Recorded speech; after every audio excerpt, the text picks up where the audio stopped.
Tour du Var, vous savez, c'est une très belle course qui se joue sur un week-end et dans des régions magnifiques qui est le Haut-Var et même la côte. Et je peux vous dire, pour être organisateur d'une course professionnelle dans le Var, il faut avoir un gros cœur parce qu'il faut avoir beaucoup d'amis autour de soi et beaucoup de motivation parce qu'il faut brasser des budgets élevés parce que c'est une course professionnelle, une des rares courses professionnelles qu'il y a encore en France dans le Var. Et pour cela, c'est pas évident dans la région. En temps de crise aujourd'hui, pour trouver des sponsors, c'est difficile.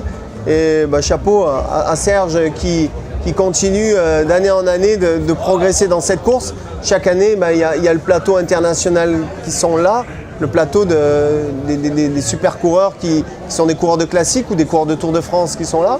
Et c'est un rendez-vous en soi dans le début de saison. Moi, je l'ai fait de nombreuses fois. J'ai failli la gagner une année.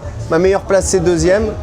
Et voilà, donc j'ai pas pu la mettre à mon palmarès. Mais bon, vous savez, la côte des Tuilières, c'est un démon pour certains. Parce que certains, quand ils arrivent dans la côte des Tuilières, ils sont anéantis parce qu'elle est trop dure pour certains. Par contre, pour moi, les grimpeurs, quand on arrivait aux Tuilières, c'était les Champs-Élysées quelque part. Parce que c'était là où on pouvait s'exprimer.